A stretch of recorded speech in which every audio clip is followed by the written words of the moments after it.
कहानी का शीर्षक दो भाइयों की कहानी। बहुत समय पहले एक गांव में दो भाई रहते थे।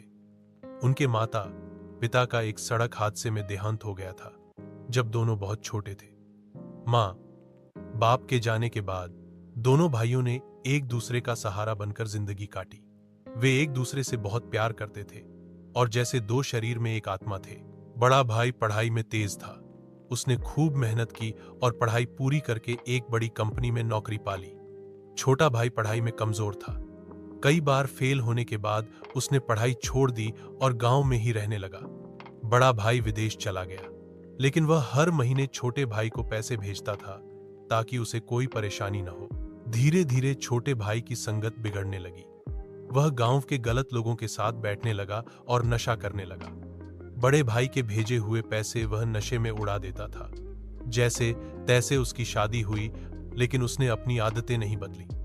उसने बड़े भाई के पैसों से सारी जमीन और संपत्ति बेच डाली और सब बर्बाद कर दिया।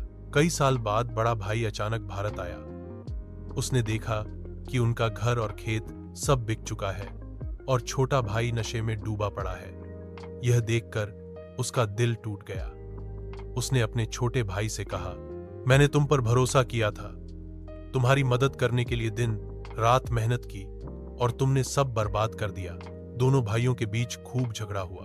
गुस्से में बड़े भाई ने कहा, अब मैं कभी तुम्हारा चेहरा नहीं देखूंगा, और वह गांव छोड़कर चला गया। छोटे भाई का एक बेटा था जो बहुत होशियार और पढ़ाई में अव्वल था। वह स्कूल में टॉप करता था। उधर बड़े भाई के कोई बच्चा नहीं था। उसे हमेशा एक बेटा गोद लेने की ख्वाहिश थी। छोटे भाई की सेहत नशे की वजह से दिन प्रतिदिन बिगड़ती गई। आखिरकार वह बीमार होकर मर गया। जब यह खबर बड़े भाई तक पहुंची तो उसकी भाभी ने उसे अंतिम संस्कार के लिए बुलाया। बड़े भाई ने गांव आकर अपने छोटे भाई की अंतिम क्रियाएं पूरी की और फिर वापस ऑस्ट्रेलिया लौट गया, जहां वह बस चुका था। कुछ महीनों बाद उसके भतीजे ने संदेश भेजा कि उसकी मां भी चल बसी है। बड़े भाई का दिल भर आया। वह फिर गांव आया, अपनी भाभी का अंतिम संस्कार किया और अपने भतीजे को गोद लेकर उसे अपने साथ ऑस्ट्रेलिया ले गया। उसने निश्चय किया कि वह अपने भतीजे को अपने बेटे की तरह पाल पोसकर अच्छा इंसान बनाएगा, ताकि उसका भाई जहां भी हो उसकी आत्मा को शांति मिले।